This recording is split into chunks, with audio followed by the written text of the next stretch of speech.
Impossible de vérifier en 2 jours les 57 amendements liés à nos textes de loi. Ce projet de loi contient des items concernant la liberté de mouvement, la liberté d'expression, la liberté tout court, quoi qu'en dise l'honorable ministre Ganou. C'est inquiétant de noter que le droit fondamental de l'individu est sévèrement touché, surtout avec la proposition que la police peut pénétrer une propriété privée sans un mandat, qui jusqu'ici était délivré par un magistrat. Je parle ici de la section 11 du Quarantine Bill. C'est effrayant, Monsieur le Président, dangereux, connaissant la façon d'agir de certains policiers et aussi de ce gouvernement, qui n'hésite pas à faire envoyer ses opposants et le Mauricien lambda en prison selon son bon vouloir. Nous avons toujours en mémoire les charges provisoires fabriquées contre les membres du Parti travailliste depuis 2014. Mais le Covid-19 Bill ne doit pas être pris en isolation, car il intervient après la gestion de la crise par ce gouvernement. Depuis le 23 mars 2020 à ce jour, une série de mesures ont été prises laissant la population sur sa faim, démontrant l'amateurisme du gouvernement. Sûrement, vous allez vous rappeler, Monsieur le Président, que l'opposition dans son ensemble, le leader du Parti travailliste, le leader de l'opposition, avait demandé, comme l'a si bien dit l'honorable Bhagwan, la fermeture de nos frontières bien avant mars 2020, avec une fin de non-recevoir du Premier ministre, et avec même certains élus ici dans cette Chambre, se moquant du leader de l'opposition, alors qu'il posait sa PNQ sur le Covid-19. Le gouvernement, Monsieur le Président, nous demande de voter ce projet de loi, alors que nous avons été témoins de la façon dont ce gouvernement gère une crise. Vous voulez quelques exemples pour la population, pour l'ensemble du pays, de la qualité de la gestion des membres de ce gouvernement? Qui a oublié l'échec de l'achat en ligne mis en place par le gouvernement quand les supermarchés étaient fermés? Qui a oublié l'échec des leçons à la télévision pour les enfants, sans oublier que certains enfants n'ont pu suivre les programmes à la télé, ou à un certain moment, ils n'étaient même plus intéressés à regarder la télé avec ces émissions? Qui a oublié la distribution du gaz ménager pendant la pandémie? Un parcours de combattant difficile, pénible pour le consommateur mauricien. Comment oublier le scandale de la distribution de la pomme de terre et de l'oignon pendant la pandémie? La compétence, la gestion, le Self-Assistance Scheme, annoncé en grande pompe, a laissé malheureusement pour certaines personnes sur le pavé beaucoup de personnes méritantes, alors que certains ont reçu une somme dérisoire de 2550 roupies, Monsieur le Président, pour faire vivre leur famille pendant un mois. Et l'honorable Ganou parle de comédie. Les gens dehors, ceux qui souffrent, c'est de la comédie. 2550 roupies, Monsieur le Président, quasiment de la famine. Et à l'heure où nous débattons, là actuellement, à l'heure où nous débattons, les Mauriciens nous regardent, ce projet de loi, il y a encore des pères de famille qui n'ont toujours pas reçu le Self-Employed Assistance Scheme pour le mois d'avril. Et l'une de nos craintes dans ce Quarantine Bill est surtout le pouvoir additionnel qu'on veut donner à la police, par ricochet, au commissaire de police. Déjà actuellement, la police dispose, comme l'a si bien dit l'honorable ministre Ganou, la police dispose du pouvoir d'arrestation et de perquisition.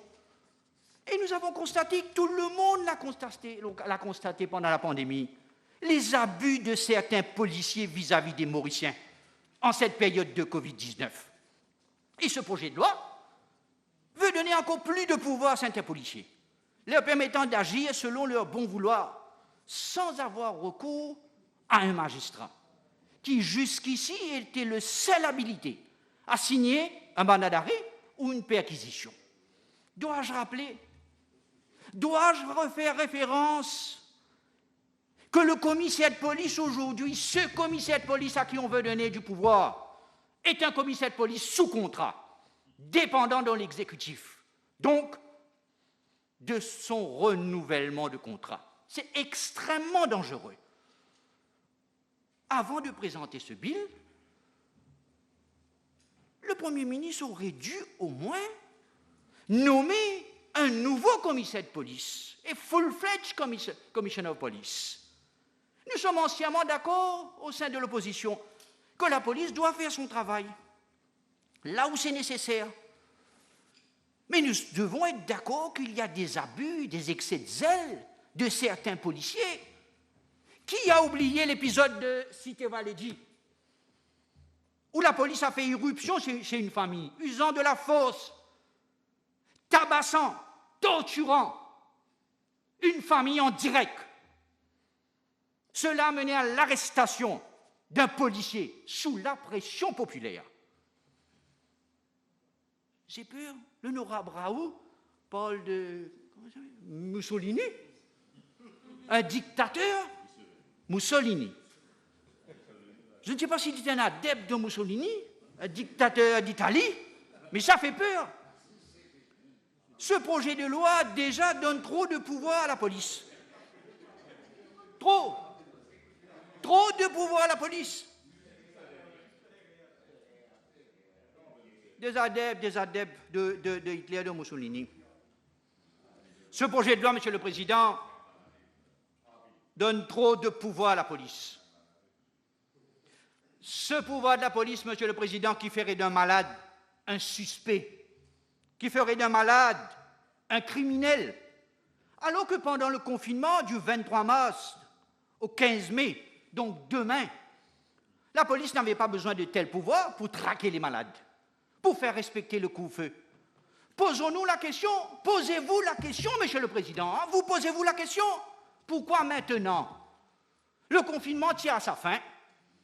Connaissant les antécédents de ce gouvernement, de faire changer les lois pour nuire à l'adversaire, qui a oublié le fameux Prosecution Bill, ou celui pour empêcher le pilote Hoffman de rester sur le territoire mauricien? Nous avons des sérieux doutes sur les vraies raisons de donner les pleins pouvoirs à la police, sans garde-fou. Pourquoi? Qu'est-ce que nous avons vécu en pleine pandémie? En pleine pandémie, une institution comme l'IBA siège pour suspendre la licence d'une radio Top FM. En pleine pandémie, l'ICTA, dont un membre d'une manipulation honteuse pousse à l'arrestation d'une Mauricienne qui a partagé une blague sur le Premier ministre. Combien de blagues nous voyons tous les jours sur le Premier ministre Boris Johnson? Combien de blagues nous voyons tous les jours sur le président Trump? Où est la tolérance? Où est l'ouverture d'esprit? Qui a oublié l'épisode de l'affaire de l'avocate Lovna Shavki devant le chef juge? Comment un commissaire de police avait osé penser que son circulaire aurait régulé la loi du pays pour permettre aux avocats de circuler pendant le couvre-feu? Monsieur le Président, quelqu'un peut nous dire, quelqu'un de la majorité gouvernementale pourra nous expliquer pourquoi la police ou une station de police ne peut pas faire une demande pour un mandat d'arrêt ou de perquisition devant un juge ou un magistrat online, comme tous les Mauriciens sont en train de faire leur demande online. Pourquoi une station de police ou la police ne peut pas le faire? Je vous ai donné 3 exemples, Monsieur le Président. L'IBA, l'ICTA, la police, où 3 institutions ont dérapé en espace de quelques jours. Heureusement que le judiciaire était là. La situation économique, Monsieur le Président. Avant le Covid-19, nous étions au bord du précipice. Au bord du précipice. Tous les experts le disent. L'île Maurice vit à crédit avec des loans et des special véhicules. avec ce projet de loi punitif et rétrograde, que va faire le gouvernement? La population dehors, ils veulent des réponses, ils veulent la transparence, ils veulent des solutions. Que ce gouvernement va faire pour préserver l'emploi? 100 000 chômeurs d'ici la fin de l'année, selon, pas les membres de l'opposition, selon le ministre des Finances, 100 000 chômeurs d'ici décembre de cette année-ci. Et le secteur informel, à qui il est demandé de vivre, avec 2550 roupies par mois. Monsieur le Président, demain c'est le 15 mai. Les comptoirs de la CWA, du CEB, de Mauritius Telecom ou de MTEL seront ouverts. Savez-vous, Monsieur le Président, que les ménagères mauriciennes qui nous écoutent ce soir, à partir de demain le 15, elles auront à régler 3 factures d'électricité, 3 factures de téléphone, 3 factures d'eau, alors qu'elles ont été en confinement de 57 jours sans travailler, sans revenus, alors que dans d'autres pays, ils présentent leur plan de déconfinement. Ça se fait un peu partout. Voyez en France, voyez en Allemagne, le plan de déconfinement est accompagné d'un plan de relance. Ici, c'est le contraire. On nous demande de voter une loi pour sanctionner la population, sans plan de secours. Et au même moment, il y a des abus, comme l'a concédé le ministre des Finances dans le Wages Assistance Scheme, de la part de certaines compagnies, et non des moindres. Et ce matin, j'écoutais le ministre des Finances disant que le Parti travailliste protégeait les possédants. Le ministre des Finances l'a lui-même reconnu. Des compagnies brassant des milliards et des milliards de roupies en ont bénéficié de ce Wages Assistance Scheme, dont, il faut bien le dire, pourquoi avoir honte? Une banque très connue de la capitale, faisant des profits de centaines de milliards de roupies, payant des dividendes chaque année, a pris avantage de ce Wages Assistance Scheme. Un club privé de la capitale, bien connu pour l'organisation des courses hippiques. Un club privé de la capitale, organisant des courses hippiques, dont les membres se sont acquittés de leur cotisation annuelle. Ce club privé, tenez bien, Monsieur le Président, ce club privé a demandé, obtenu du gouvernement, de la MRE, plus de 5 millions de roupies pour le salaire de ses employés, sous le Wages Assistance Scheme.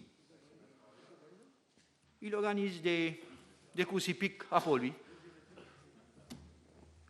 alors que les pauvres Mauriciens, le pauvre Mauricien de l'Almatide, de Flac, de Triolet, de Port-Louis, de Vacois, ce pauvre Mauricien est laissé sur le pavé pour vivre avec 2550 roupies. Il est clair aujourd'hui, à l'heure où je vous parle, Monsieur le Président, à moins qu'on change de direction, il est clair aujourd'hui pour la population, pour l'opposition, que l'argent des contribuables a servi pour aider les FATCAT, les grosses entreprises du privé. Au Parti travailliste, nous l'avons déjà dit et nous le redisons avec force, il faut un retour pour les contribuables en termes d'equity et de shares. Ce gouvernement nous demande de voter ce projet de loi. Ce gouvernement nous demande de voter ce projet de loi alors qu'en pleine crise de Covid-19, ce même gouvernement, au lieu d'aider la population, a jugé bon d'imposer une taxe de 4 roupies sur chaque litre d'essence. Dans d'autres pays, on aide son peuple. Ailleurs, on soutient son peuple.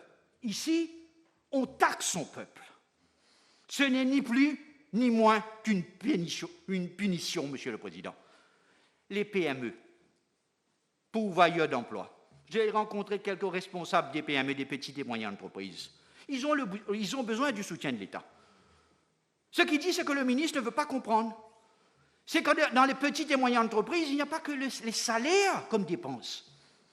Il y a aussi le loan à payer, le loan à rembourser, le loyer à payer, la marchandise à acheter, l'électricité et les autres factures à payer. Donc, il n'est pas vrai de dire que ce gouvernement aide les PME. Au fait, c'est un short-term advance qu'ils doivent rembourser, on l'entend aujourd'hui. Ils doivent rembourser à la MRE, avec la MRE sur le dos. C'est l'arnaque. Le mot est exact, c'est l'arnaque. Les petites et moyennes entreprises se sentent arnaquées par ce gouvernement. À aucun moment, le gouvernement n'a dit que la Financial Support Scheme sera remboursable. Je le répète, à aucun moment, ce gouvernement n'a dit que le Financial Support Scheme sera remboursable. Aujourd'hui, à travers un levy, une taxe, le gouvernement veut mettre la main sur les petites et moyennes entreprises à travers la MRE. Monsieur le Président, comme je l'ai dit plus tôt, je dois aller un peu vite, le temps me fait défaut, j'ai que 20 minutes. Il est quasiment impossible de vérifier 57 amendements en 2 jours.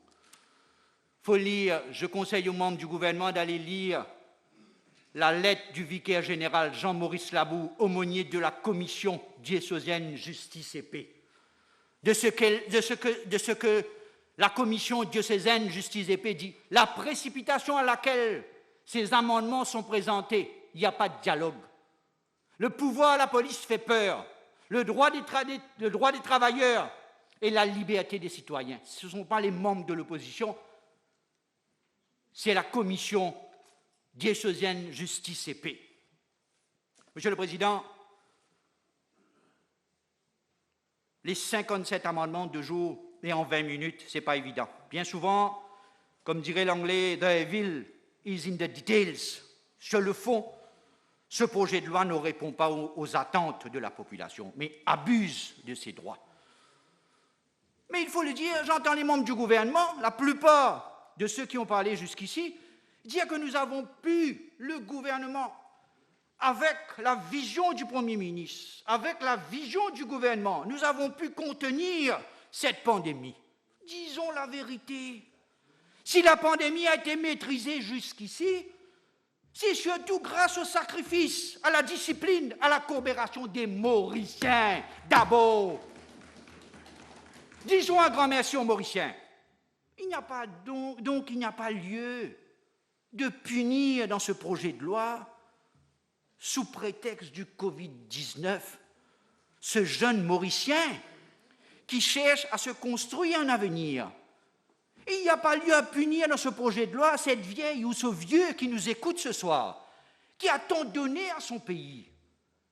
Il n'y a pas lieu à punir dans ce projet de loi ce père de famille qui nous écoute ce soir, qui se bat pour nourrir sa famille. Une amende de 200 000 roupies et 5 ans de prison pèsent sur la tête de nos concitoyens. C'est carrément inhumain. Monsieur le Président, la population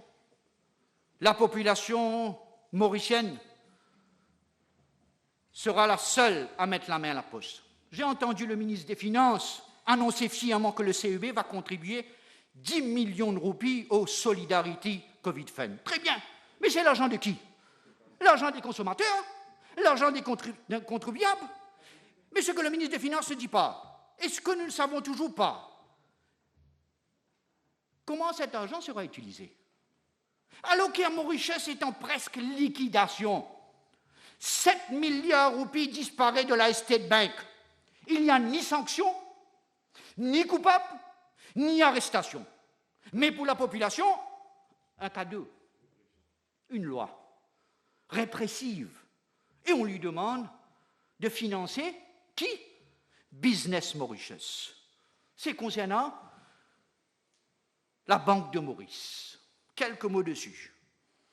Le Premier ministre, l'honorable Premier ministre, veut légiférer pour que le gouvernement puisse utiliser les Special Reserves de la Banque de Maurice pour des mesures fiscales.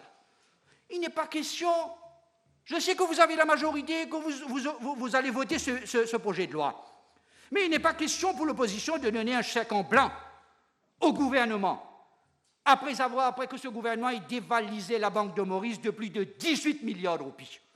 Encore plus grave, Est-ce qu'à travers la section 2, clause 2, la section B5 du Covid Bill, de la Banque de Maurice, est-ce que le gouvernement veut nous faire approuver que la Banque de Maurice pourra injecter, investir du capital dans une compagnie en puisant dans le Foreign Reserve de la Banque de Maurice? Dans le projet de loi, ce n'est pas précisé dans quelle compagnie. Dans une banque, dans Air Mauritius, les Mauriciens demandent des questions, les gens dans la rue demandent des questions, une compagnie d'assurance, la Mobank, la NIC, il faudra nous dire, est-ce le rôle et la philosophie de la Banque de Maurice, qui était un régulateur, de prendre dans le panier de devises pour financer les mesures fiscales? Et dites-vous bien, c'est bien de le dire, ceci n'est accompagné d'aucune échéance, d'aucun calendrier, de quel montant on ne sait pas. Monsieur le Président, je terminerai en disant ceci au gouvernement. La rue gronde, le peuple vous demande de retirer ces deux projets de loi. Vous avez, c'est vrai, la majorité en termes de nombre, mais de le haut, le peuple a faim, le peuple a peur, le peuple est en colère. Écoutez la rue, retirez ce projet de loi et laissez vivre les Mauriciens en paix. Merci, Monsieur le Président. I'll suspend the sitting for 30 minutes.